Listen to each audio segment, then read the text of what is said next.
Welcome everyone to KPMG Futuresphere. I'd also like to just acknowledge the traditional custodians of the land we're meeting on today, the Gadigal people of the Eora Nation. We heard Shelley Rays there do the acknowledgement. I think it's a really, really important tradition that we have at KPMG and more broadly.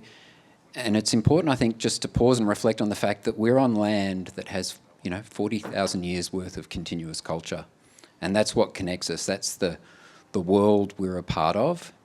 And we're going to talk about the future in that context. And I think it's a real privilege to do so. So just in terms of those of you who don't know me, my name is James Mabbott and I'm partner in charge for KPMG Futures. Our role in the firm is to bring to life emerging technologies and new businesses. And we want to do so with a view to trying to create a better future for our clients and society at large. And that's partly what Futuresphere is about and what you're going to see here today. I'd also just like to take a moment to thank the incredible team who've worked with us to pull this together. This does not happen by accident and it does not happen overnight, although it sort of felt like it for some of us who were here yesterday. This has been a journey that has been probably 6 months in the execution, but in reality it's been a conversation Peter and I have been having probably for the last 3 years around this idea of a museum of the future, of trying to create a space where people can come and see what we talk about when we talk about things like quantum computing or biological computing or artificial intelligence in practice. What does it actually look like? What could the future be? And we're unashamedly trying to put a positive perspective on the future out there, because one of the things that underpins the work we do and the perspective we have is the future is a result of the choices that we make. So if we're going to get an awesome future, a prosperous future, it's going to be because we made good choices. And if we're going to do that, we need a vision, a perspective that we can reach towards. Now, I don't know if the vision we've created is the right one, but it is a vision. And I guess part of the challenge we want to give to people as they come through and experience Futuresphere is, what's your vision for the future? And what sort of decisions do you want to make that can help us get there? So before we get into the panel, what I'd like to do now is invite our CEO, Andrew Yates, to come up and officially open Futuresphere. We're also launching an annual today. So Andrew. Thank you, James. Good morning, everyone. As James said, I'm Andrew Yates, the CEO of KPMG in Australia, and I'm really thrilled to be here this morning and to open Futuresphere and to welcome you all. And over the next 3 days, we really look forward to welcoming guests, our clients, our people, really importantly, and hopefully members of the general public. As James said, Futuresphere is the brainchild of KPMG Futures, well supported by our brand and marketing team, but particularly James, John Munnelly, Peter Meehan and that whole team. They've put an incredible amount of work into this. We're also really pleased this year to have a close association with South by Southwest. For us, KPMG Futures is the part of our firm that we put investment in to experiment in the future. And I'm sure all of you are aware that in a big business, it's pretty hard when you've got a very short-term focus to invest time, money, energy in the future into things that may never happen. But for me, as the leader of the firm in Australia, it's an incredibly important part of our strategy. And we see that if we're not trying to influence the future, then someone else will. And so it's really important to us that we continue to experiment and do things that you'll see over the next couple of days. We're also just releasing our Futuresphere 2025 Foresight Report, which is a call to action. And the call to action is pretty clear. Only 38% of Australians feel optimistic about the next 20 years. And 46% are concerned. And we see our role as giving people confidence and optimism about what may come next. Technology is really the backbone of Australia's prosperity, but at the same time, building trust in that is incredibly important. And our work around responsible AI and our trusted AI framework are really our contributions to helping society build trust in AI and broader technology. But some of the statistics are a bit tough. Australia's productivity, it's grown at 0.2% in recent years. 75% of Australians are worried about their digital identity being stolen.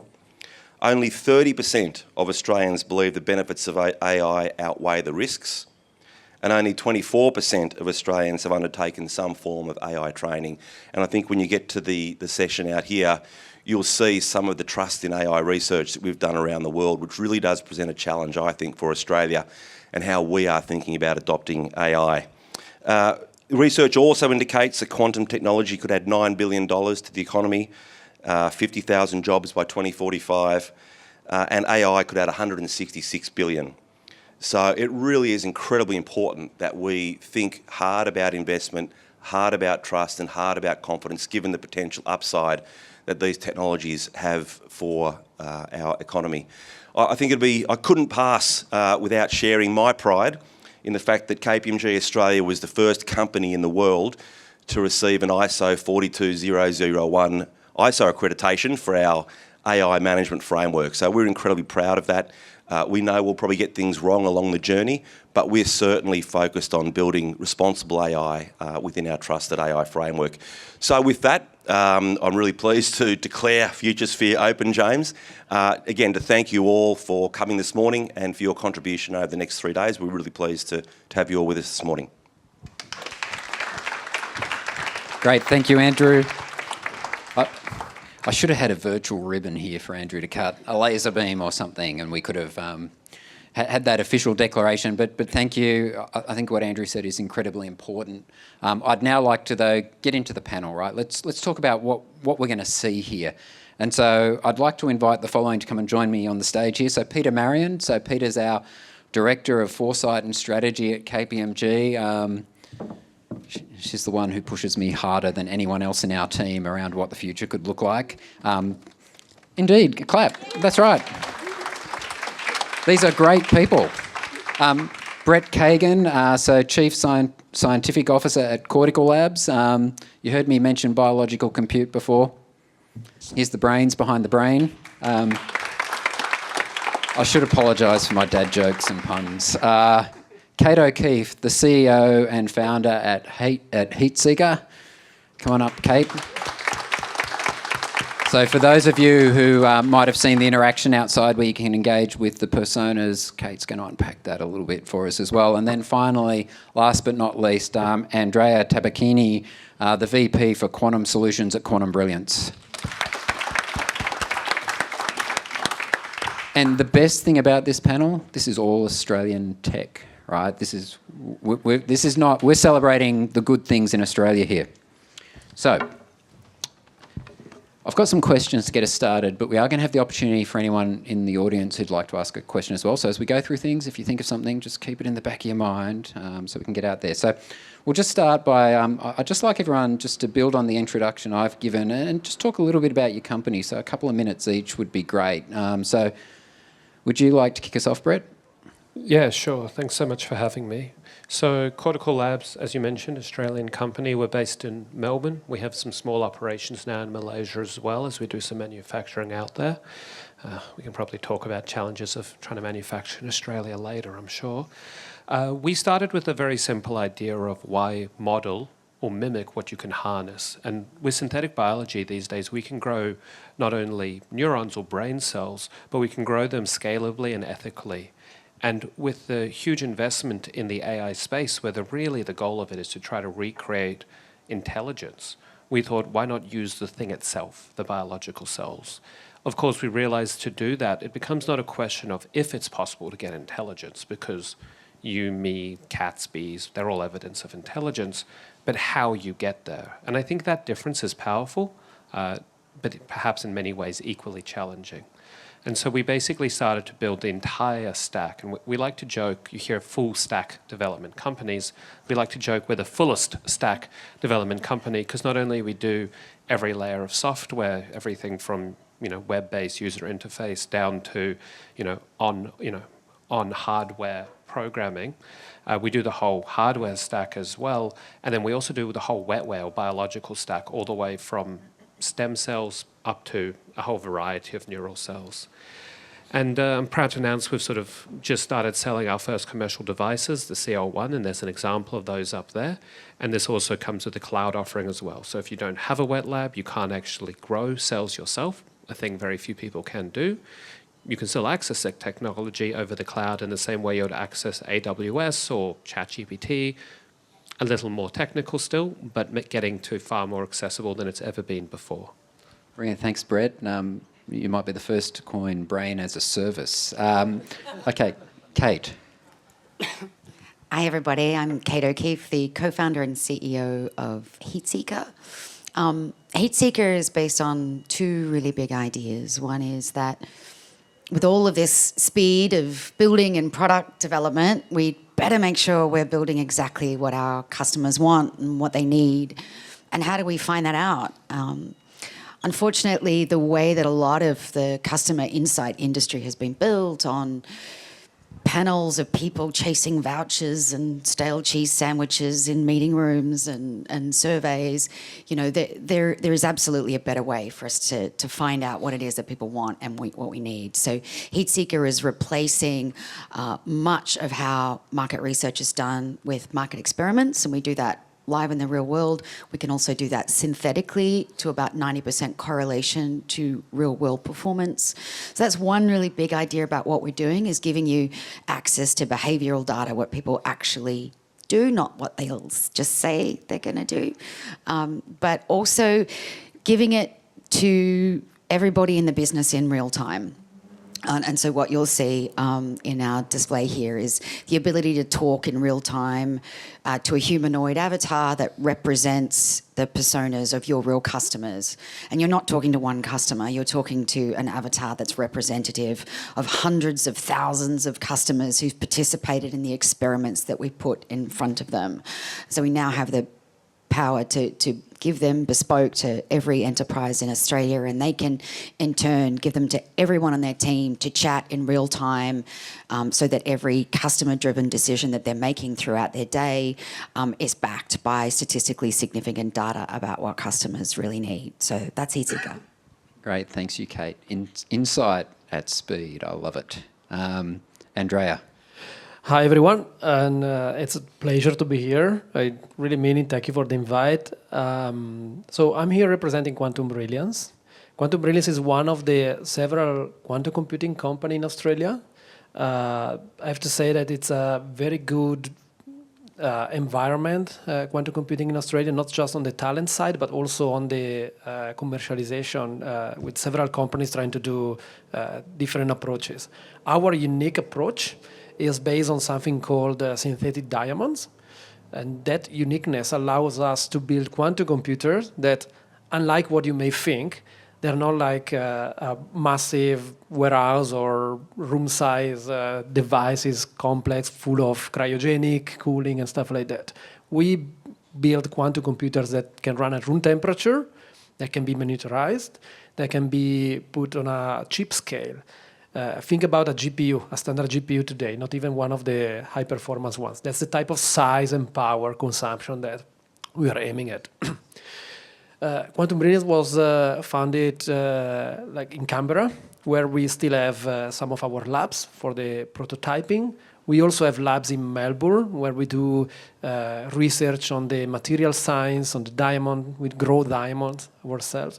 There is a sample upstairs. I feel like I'm going to talk maybe more later about what's upstairs. And really, that's our uniqueness, the fact that we can build computers that can run at room temperature. And maybe I can talk a bit more about the benefits of that later. Maybe I'll stop here.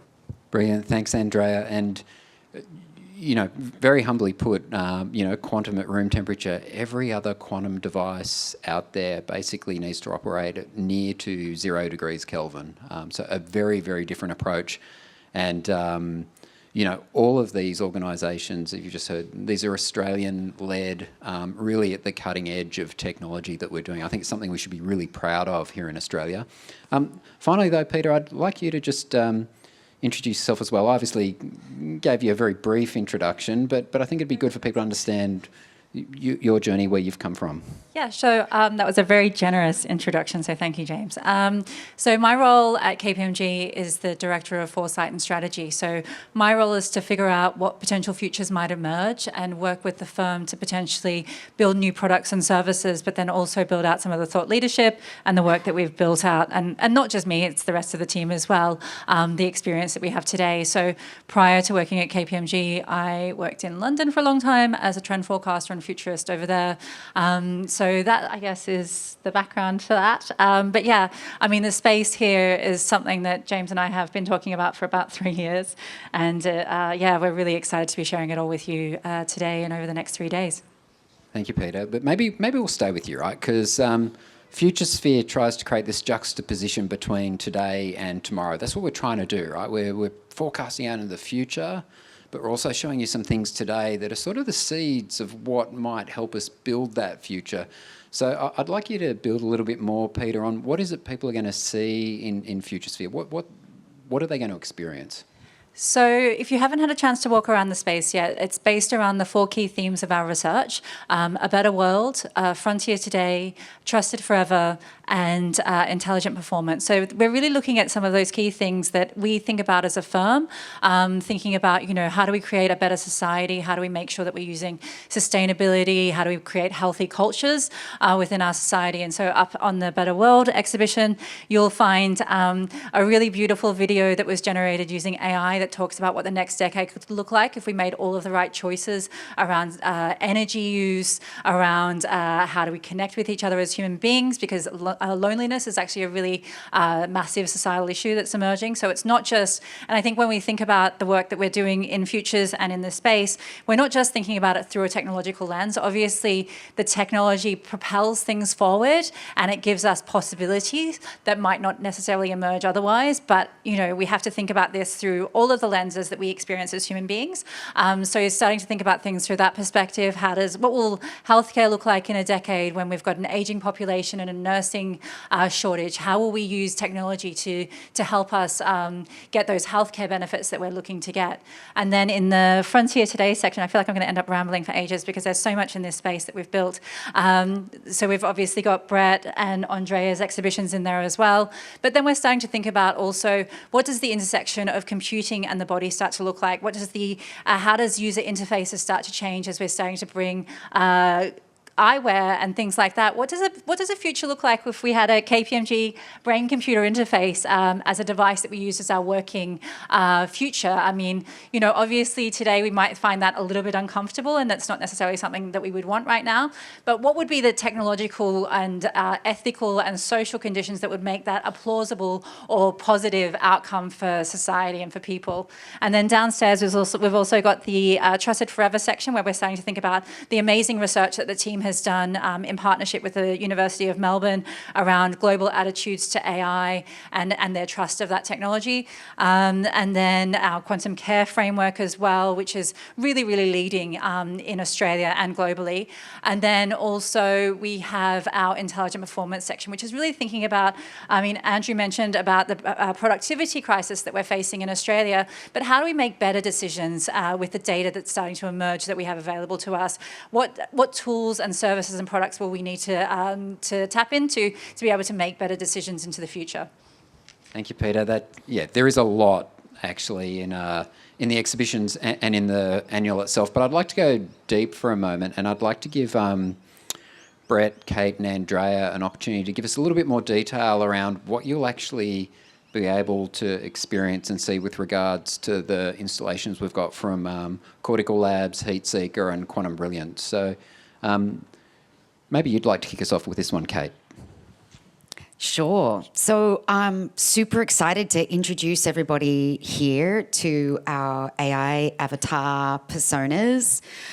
These are personas that are based on a body of work that was led by Tim Windsor on the KPMG team and James as well, to really look at Australian attitudes towards home ownership, and give us deep insight into what are the care-abouts, the jobs to be done, the buying drivers around home ownership at this time. So you'll be meeting I think it's 5 different personas that represent heat that we found in the market. Get that? Get it? So when we run these live experiments, we often find these groups that hunt together, play together, and solve jobs to be done together, and we're able to class those into personas. So you'll be able to talk to them today. There's a microphone there. You'll be able to ask them what they're looking for, what they want.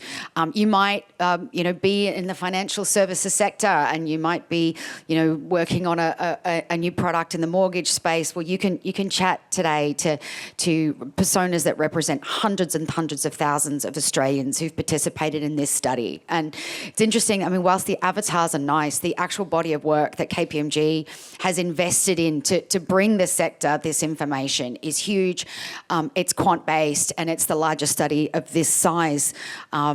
It's the largest study of Australian homeowners ever, isn't it? Is that right? It's the largest study of Australian homeowners ever. So the data itself is really seismic, and the way we've given you an opportunity today to talk to it. And this is what is so exciting about the two sides of the work that we're doing. Whilst it's great that we can, using AI, we can run these experiments, and the way that we run them is we take a growth question like, what is a buying driver for you when choosing a home loan? And then HeatSeeker's AI crafts a panel of ads. Each of those ads represents a slightly different possible answer to that question. Those ads are posted live on social media, and we see who responds to those ads in real time. And it's much more complicated than just this one performed the best, because different personas will be lit up by different jobs to be done, different offers, different ideas, different problems that they're trying to solve. And we coalesce all of that and we make it available to you via these personas. And the personas, whilst it seems, perhaps a little gimmicky, what we're inviting you to think about is what might it mean when the cost of customer insight in your business is close to nothing and access throughout all of your teams is in real time. What does it mean when we can resolve every argument by just asking the persona what they would prefer? When we can write our website copy by just asking the persona to write it for themselves. Like, what would it mean when we make far less mistakes in our businesses because we stop shipping stuff that nobody wants? What does it mean when we can just focus on, resolving those needs? And how might the voice of the customer then be stronger within our businesses, really democratize and be a governance framework by which we can make faster decisions? So that's what we've got available today for everybody. Excellent, thanks, Kate. And I would encourage everyone to have a go of the avatars. It's quite powerful, actually. It's very, very impressive. Andrea, quantum brilliance. Yeah, first of all, this sounds actually really impressive. We should talk about it later with a product and marketing type of I've got background. a new customer right up here. Yeah, right. So, okay, quantum brilliance. If you work upstairs, the first installation you'll find on the left-hand side, you will see that there are, on the right-hand side of the first installation, that's quantum brilliance, you will see the future. And on the left-hand side, sort of like today's technology, which is still pretty impressive, okay? Don't be let down by that. So you will see a couple of artifacts on the left-hand side from computers that we have actually deployed in the past. Particularly, I think that they are coming from one of the deployments we have done at POSI Supercomputing Centers in Perth, Australia, which is where, by the way, in 2022, we deployed and integrated the world's first room temperature quantum computer into an HPC center, 2022. There is also a video that shows the actual installation of the functioning quantum computers there. It's already 3 years old. It's mind-blowing, to be honest. But that's an actual working quantum computer. And the other artifacts that is there is the diamond. You will see one of the synthetic diamonds that we built ourselves in Melbourne. To the naked eye, it really looks like just a piece of glass, right? Sounds like, that's not interesting. In reality, that's where all the quantum magic happens.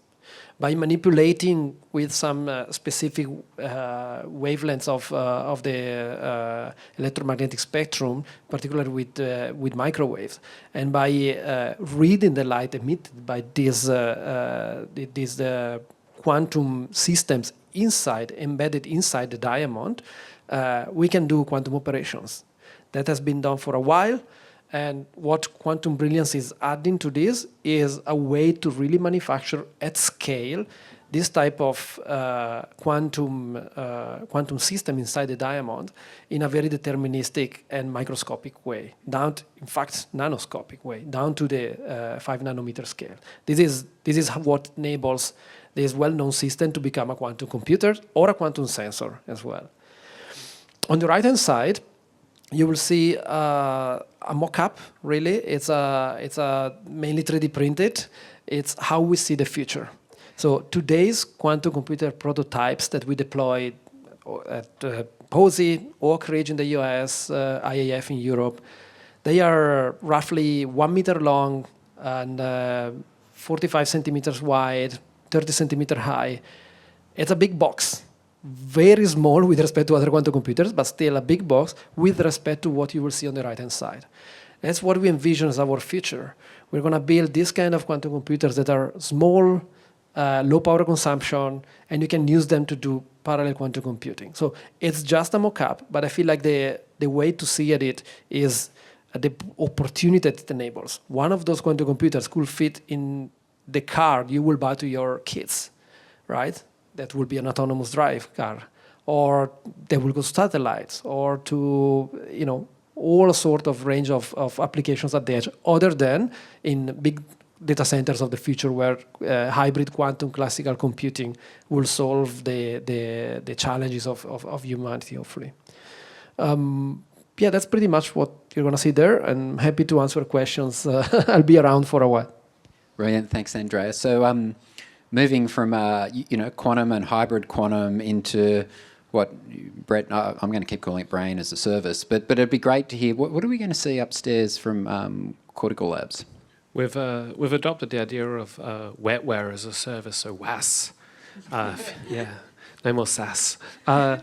So what we have up there is actually one of our initial CL1 units, which is incredibly close to the production version that's now going out to people all around the world, which is exciting.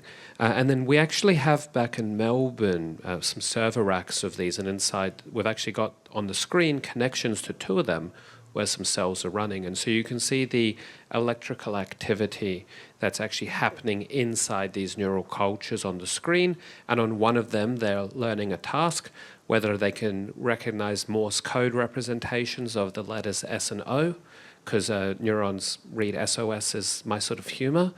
I'm sure it'll upset some people, but if you're not upsetting someone, you're not doing something ambitious enough, right?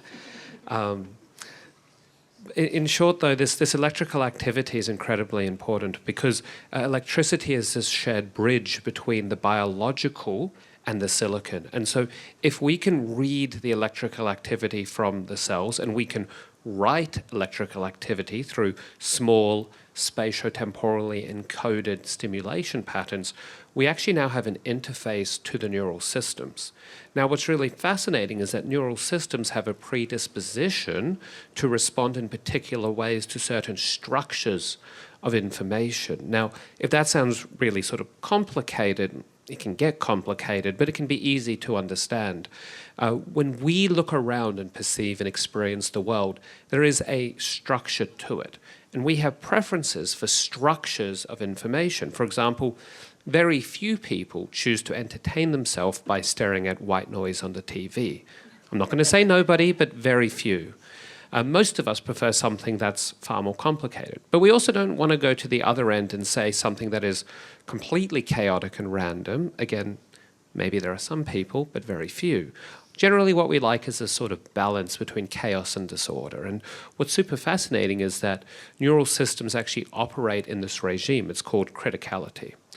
So we can basically, and again, I'm not going to go too deep into this, but basically we can control the patterns of electrical input to represent a whole range of things, everything from computer games, like we started with Pong, to handwritten digits, to more complicated games. Games are really a nice way. I mean, children learn through playing games, and so it's a natural way for us to start teaching the cells.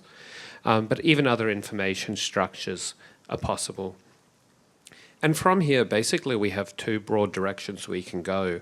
One leads down this pathway that we established collaborating with a number of predominantly US, but there were some EU universities, led out of Johns Hopkins University, called organoid intelligence. And this is the idea of using neural structures that are more and more brain-like.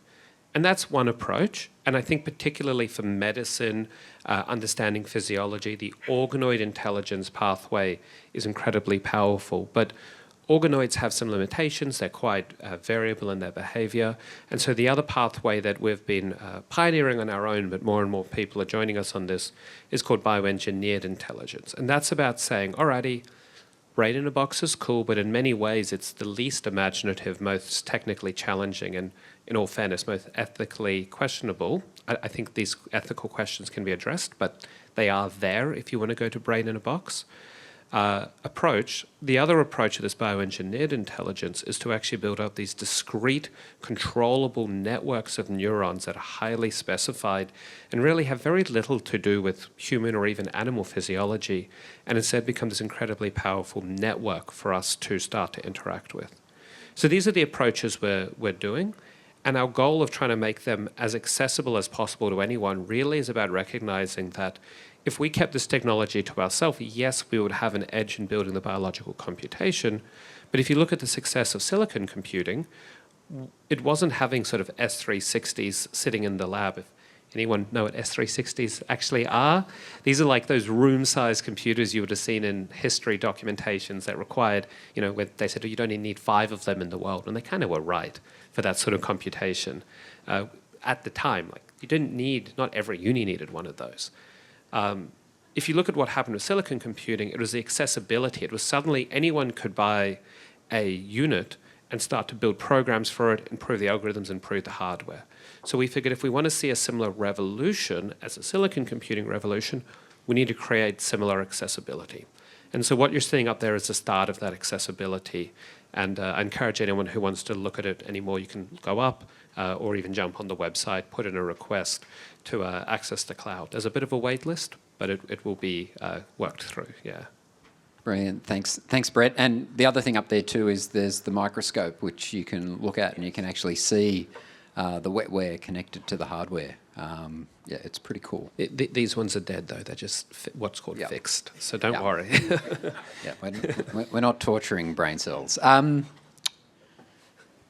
Peter, maybe just coming back to you for a moment. So having listened to that, I guess this is some of what's happening today. As we look forwards into the future, where do you see big opportunities for some of these technologies and the choices we make that might help shape that future we're heading towards? I think that there's two ways of thinking about some of the stuff, especially with the work that we've been looking at through Futures and through KPMG, is, how do we do things that we're doing today better?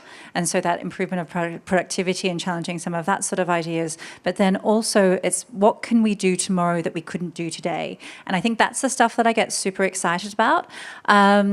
And even working through this project, I think there have been lots of examples of us trying things that we couldn't do yesterday that we could do today. So say, for instance, even on a very small level, the videos that you see, I did the very first versions of those myself. Thankfully, we did get some professionals to do the final versions of them, and they did an amazing job of them. But the conceptual work around generative AI was done by a non-expert, which is me. But within that, I think what that points to is a whole bunch of different possibilities, right? So starting to think about, well, what does the entrepreneur of the future look like? How do you start to think about, a solo entrepreneur being able to get from 0 to 1 by themselves without that really scary step that requires a ton of investment and a lot of people to get to that company. And it's not saying that you'll only ever be one person working on your own. It's just saying, how do we test those ideas faster and get those ideas moving forward in a way that doesn't necessarily require the same level of expertise as previously. But then also, there's a huge amount of opportunity around the bigger problems as well. Obviously, I'm speaking at a very small individual level, but then we start to think societally about, some of those big problems that we're facing around climate change and climate adaptation, and how do we use technology to help solve some of those problems. And there's just huge, tremendous opportunities in those spaces as well. Great, thanks, Peter. And coming back to Andrea, Kate, and Brett, just interested too in terms of the industries today that you're speaking to and the industries of tomorrow you might speak to around this technology as well. So it's obviously you're talking to clients or potential customers now, but where do you see it potentially heading? What does the future look like, do you think, for the technologies that you're playing with? And maybe we'll start with you, Andrea, this time. Yeah, that's a very good question. I think we are entering a decade of revolution in computing. It's going to be redefine how we do high-performance computing. And that's through quantum computing, biological computing, neuromorphic computing, general AI. In terms of quantum computing, the way to understand it is one way to understanding is the following: things about nature, like any system around us, down to atomic scale, is described by quantum physics. And today we're trying to solve big challenges by modeling this system, these quantum systems, with classical models that run classical simulations to solve them, that runs on classical hardware. This is pointing for at least a couple of things. One is the accuracy you can get, and the other one is the size of the system you can really describe is very limited. We may think like we are living in an age of like big innovation, big progress, but really we are only scratching the surface there. Quantum computing offers a new paradigm that can be very naturally fit into any of these natural systems that we are trying to describe, and therefore it's a natural fit for that. So quantum computing is not just about, to be clear, it's not just about faster algorithm. It's about a new way of thinking that can be applied to the models, the problems we're trying to solve. So the big opportunity really is, back to your question about the industry, the big opportunity is to try to embed this new way of quantum-inspired way of thinking, embedding it across industries so that across the whole industries we can try to rethink about problems this way.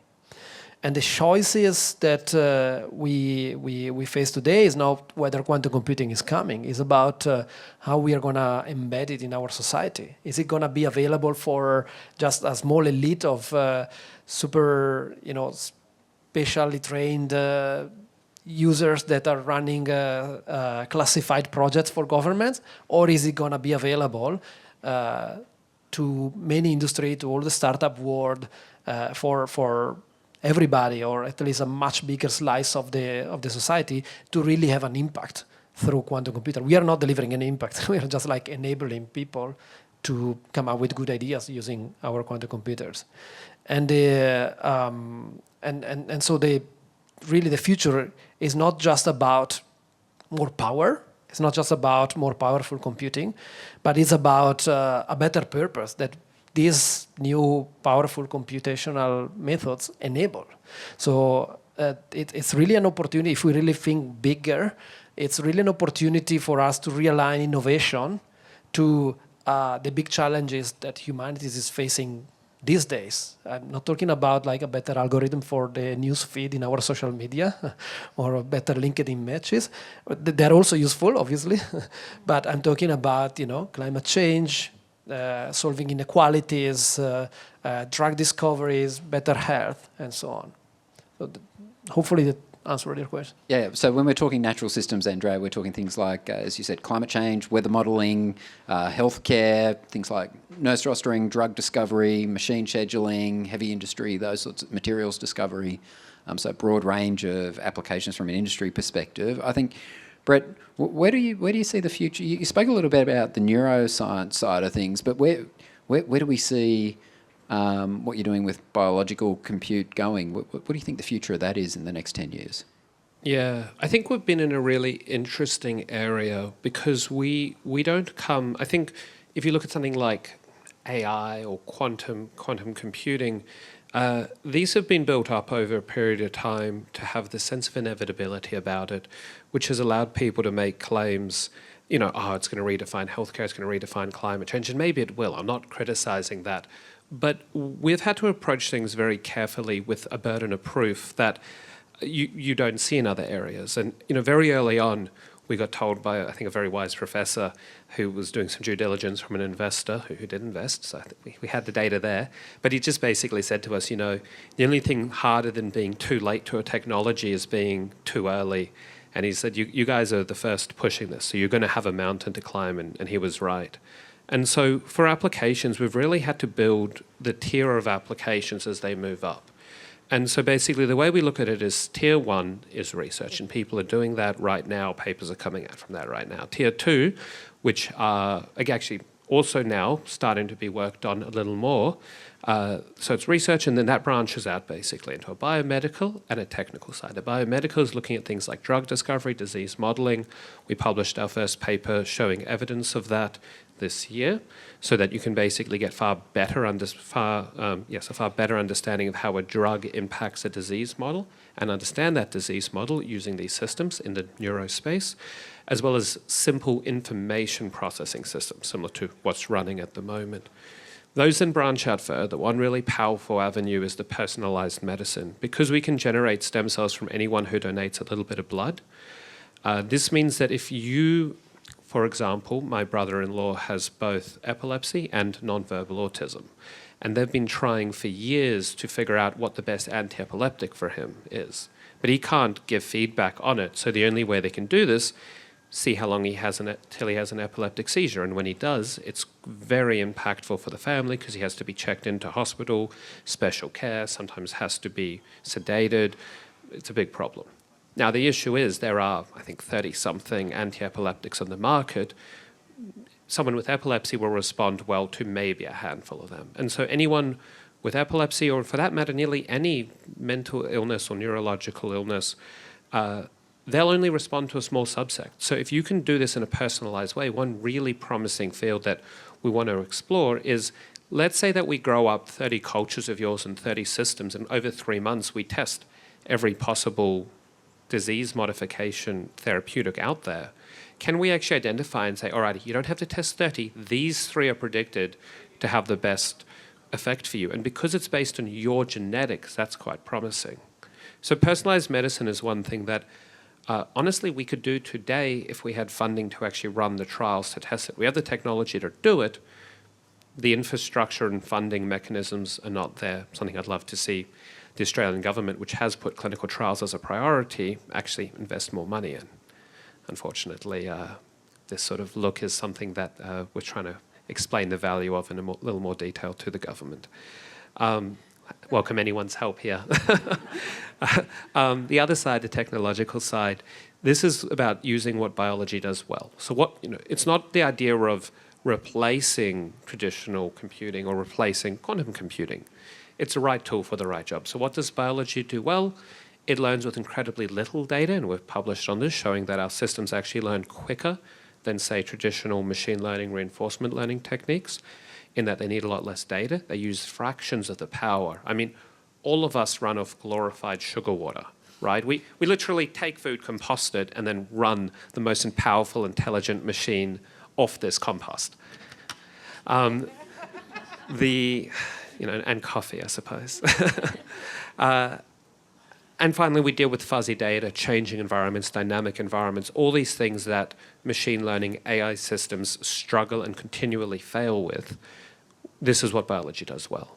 And so now that we've got the basic information processing systems, there's already people exploring ideas like robotics, because at the end of the day, what are we but meat robots moving and interacting with the world?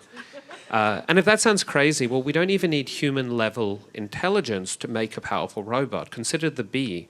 A bee has about 800,000 cells, which is roughly what we work with these days, and yet they navigate the environment better than any AI we could build. They avoid threats, they identify what they need, the pollen, they bring it back to the hive, they engage in complex processes. What if we could have our machines with the ability to navigate the world like bees? It's such a simple thing to the way we often think about it, and yet would be far more powerful than anything we have now. And then beyond that, there is the idea of going further, right? Because these systems are indefinitely scalable, near infinitely scalable, practically. where could we build with that in 10 years, 20 years, 30 years? And because we have, and especially in Australia, we have the skills to do this. What we need is time and investment. I mean, we've raised a fraction of, I'm seeing that about $55 billion has been raised for quantum, and I legitimately think quantum brilliance is probably the closest to a commercial product.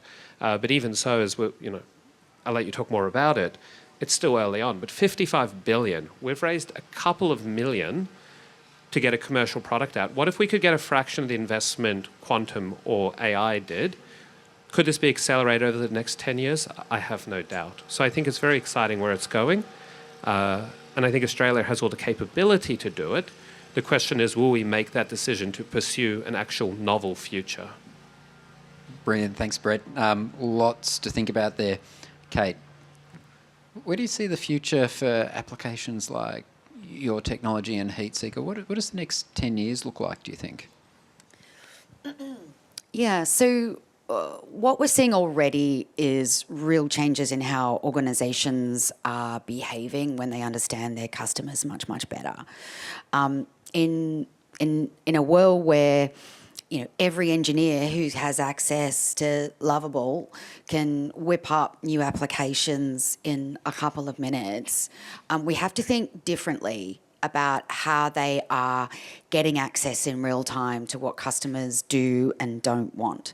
So what we're seeing already with customers that we work with, probably the best example is ServiceNow in the US. We thought they would find a product they were looking to launch or a segment they were looking to understand, and they would run a couple of market experiments that would make sure that that launch was effective and de-risked and hit right the first time. That was our original value proposition. And immediately out of the gate, when they understood the power of the ability to create not just real-world market experiments, but synthetic market experiments, and then the ability for their team, across the organisation to chat to those their customers as representatives of their customers in real time and run synthetic experiments in real time. Their request to us was immediately how fast.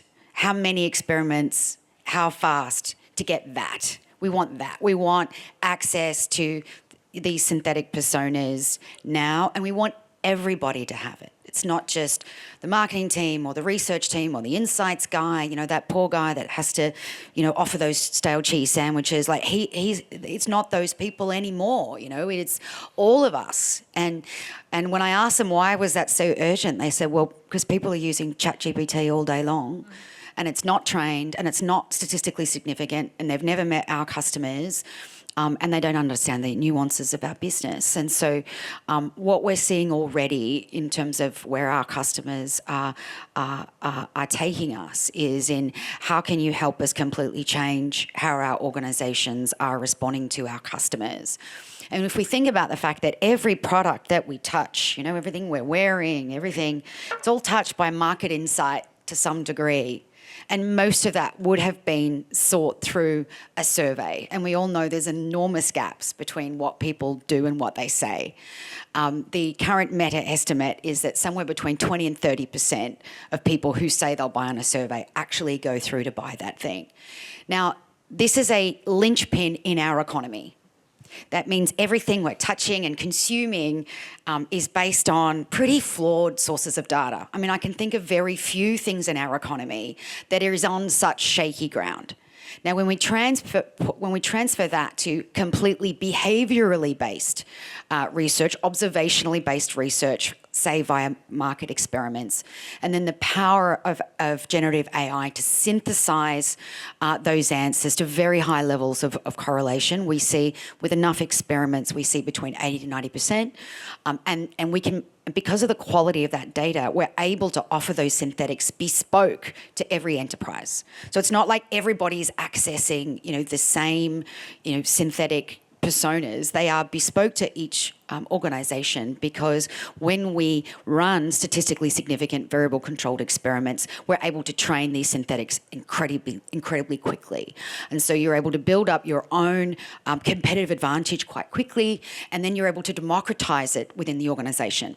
And so when we start thinking about, that say-do gap, we're making decisions, on 20, 30% of people who say they'll buy something actually go through and buy it. Just think about the wastage. Think about if we were just wipe that out of our organisations, what we might be able to do.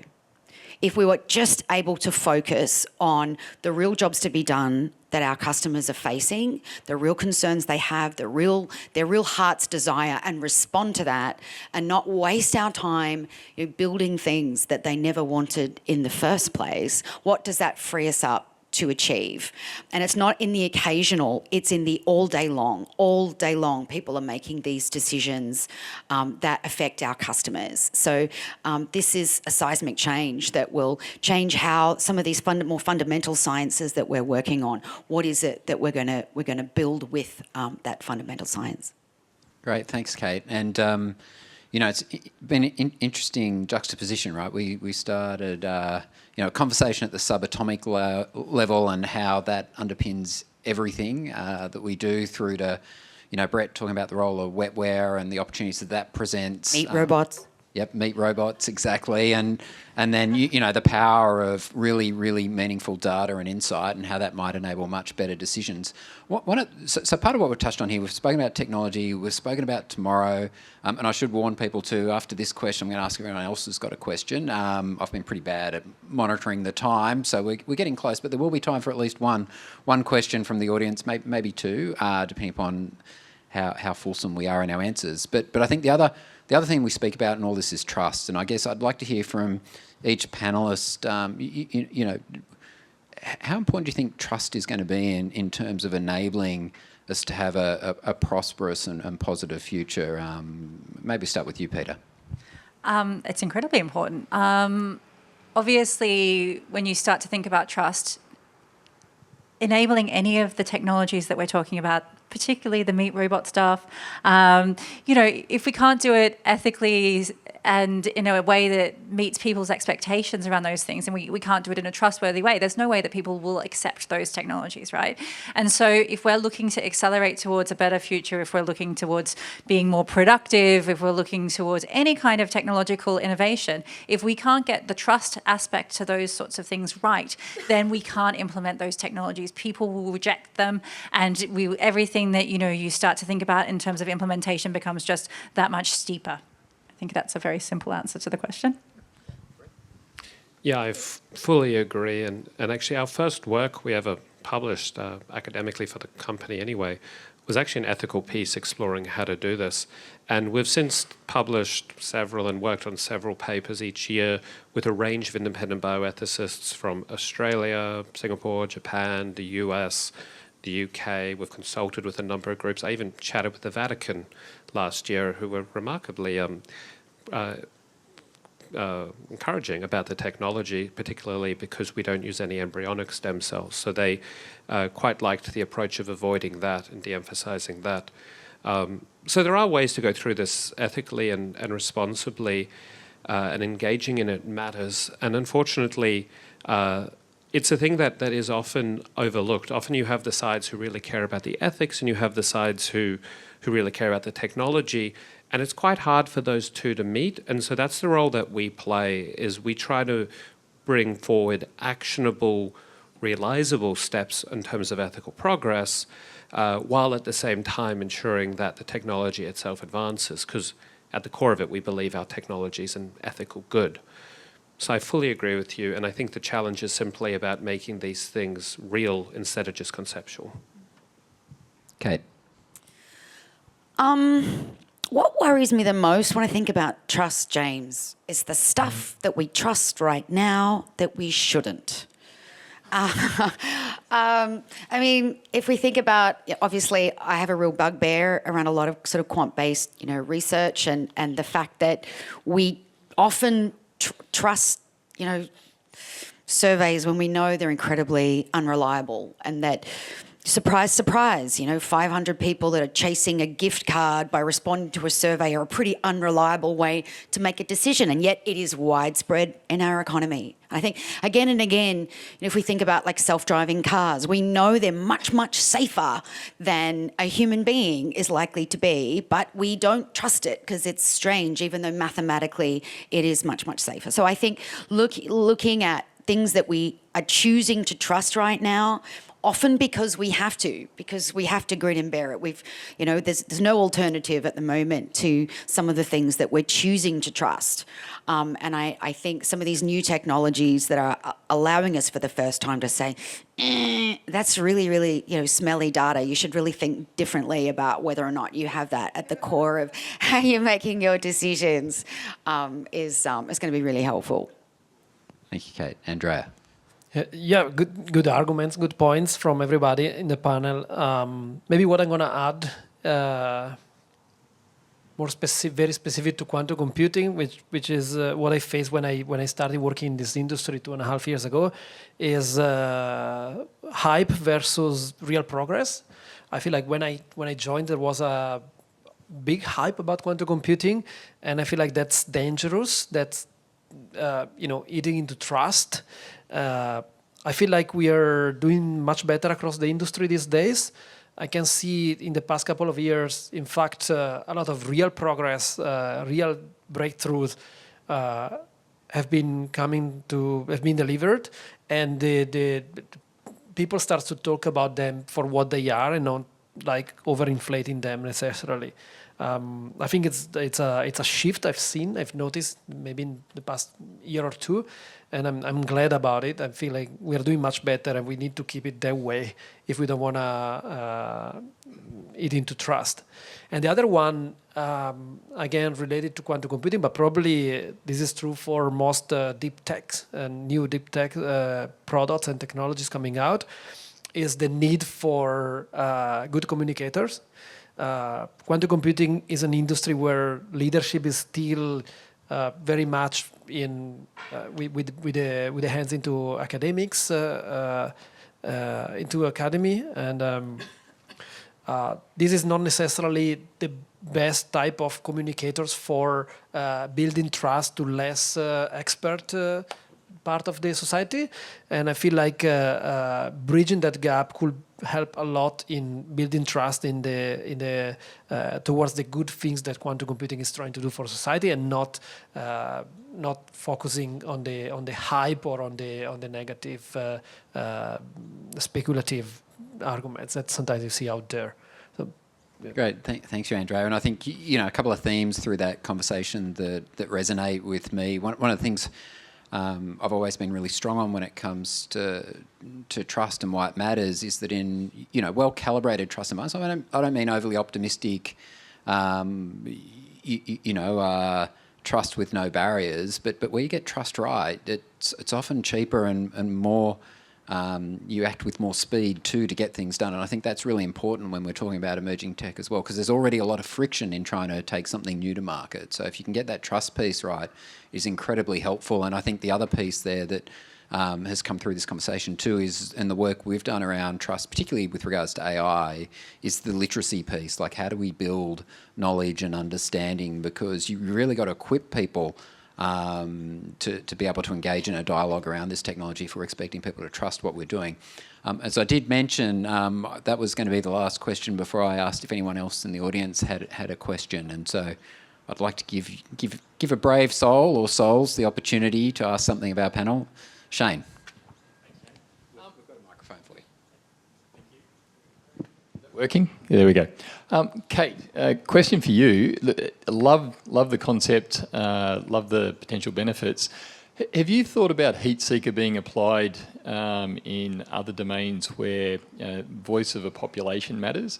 I'm thinking things like politics, legislation, maybe even juries, and things like that. That's an excellent question. We did turn down a request to help a campaign in the most recent US election.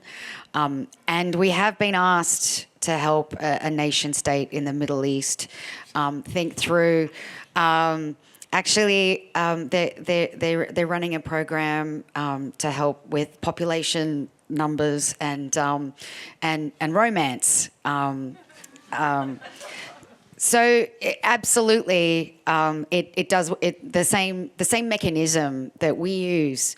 And it's honestly what we're doing is sort of very classic sort of prototyping. Ask a question, build 8 prototypes, put them in front of a cohort, see how that cohort responds, and use that to build out the signal that you need to pull the signal from the noise to get the right answer. So you're right, it does apply to a very broad set of audiences, and it is entirely behavioural. It's not about people speculating, I might do this, I might want this, and so you're right, it can be applied to a lot of other societal opportunities. Great, thank you, Kate. We might have time for one more question, and then we'll bring the panel to a close. Unless has anyone got a question they'd like to ask? All right. Thank you so much. Alex Wong from KPMG. One question I'd like to ask is around uploaded intelligence. What's your views on uploaded intelligence? Are we one step closer? I think it's for the whole panel. Are we one step closer to what happened if we're looking at a corporate uploading the intelligence, the knowledge of the entire corporate into a persona maybe, or looking at, of course, ultimately uploading our brain? Who'd like to start? I can do. So one of the things that actually I think Tim and I, who is one of my colleagues in Futures, we've been playing with as an idea was this idea of creating your own digital twin.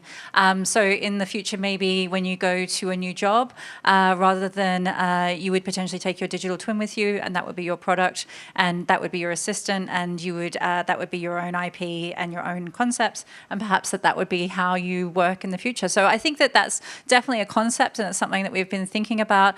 Obviously, organizationally, I think most organizations would probably want to be collecting that information for their own benefit rather than from the benefit of the individual. But yeah, that's. I think there's lots of different ways you can start to think about that idea of uploaded intelligence.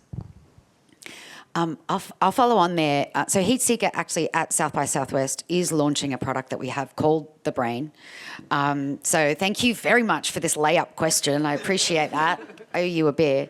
And what The Brain is about ingesting the enormous amount of customer data, first-party customer data, performance marketing data, any existing surveys, that the enterprise might have, and then the brain assesses opportunities, insights, frictions, jobs to be done that those customers needs, and refreshes, brings statistical significance, and explores new territory for that customer, and then pushes the live market experiments into the world or runs them synthetically to complete the picture.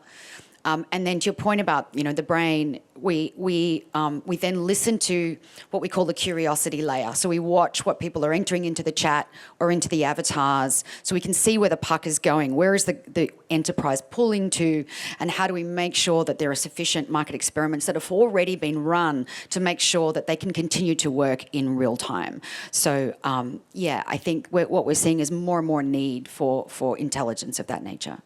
Great, thanks, Kate. Brett, I feel like this is one you might have a view on. Yeah, I think that there's a lot of complexity here, and I think part of where the complexity is when you say the typical idea of upload intelligence is really our approach at immortality for each individual human, right? The idea of taking what we are, uploading it. This has been co-opted and confused, I think, by a number of AI-based people leaning heavily on the idea of the brain as a computer model, which while attractive from a marketing sense, is ultimately erroneous. And I do wish people would stop co-opting terms like the brain and neural networks to mean computer simulations. And the reason that is, and I understand why people do it, but the reason why is it makes it very difficult to then talk about the reality of the situation. And if anyone's ever read classic literary theory, things like simulacra and simulations, what we have is the case now where this copy, this fake, has become so prevalent in our modern discourse that it replaces the real. And so when we talk about uploaded intelligence, and that gets conflated with things like digital twins, which are very interesting, but different, it becomes very hard for us to have the conversation. And so neural systems and the ability to upload the intelligence, I don't personally believe is possible on silicon hardware, because each brain cell, one, interacts with up to 10,000 plus other brain cells, which is a complexity we can't achieve with silicon computing. And for that matter, each brain cell has what's called at least third order complexity, meaning it can have at least 3 different dynamic variables that it operates on at any given time at different timescales. Silicon has first order, it's a 0 or a 1. Also, silicon operates on what's called a von Neumann architecture. It has to shuffle information back and forth from processing and memory, expensive, relatively slow, and power hungry. So is upload intelligence going to be possible in the near future? Maybe something like a digital twin, which could be incredibly useful. But otherwise, I think that this particular challenge is one that may one day be possible. Whether it should be possible is another question. But I think we're looking at quite a far way away for anything that is genuinely considered an uploaded intelligence from an existing living human, let's say. Great, thank you, Brett. I don't know if Andrea, if you wanted to... I'm not going to pretend I'm an expert in this, so I'm going to kindly skip the question. All right, no problem. All right, well, look, that brings our panel to a close. Just before we thank the panellists, can we also just give a round of applause to the team who helped pull everything together?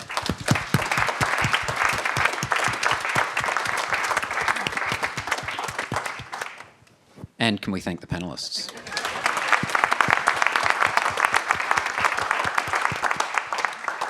Thank you, everybody. Futuresphere is open. Please enjoy it. If you've got any questions, we're going to be hanging around for a little while. Feel free to ask any questions about anything you've heard. And, encourage anyone you know to come down and have a look. It's a great space, and we think we've got something special to share. Thank you.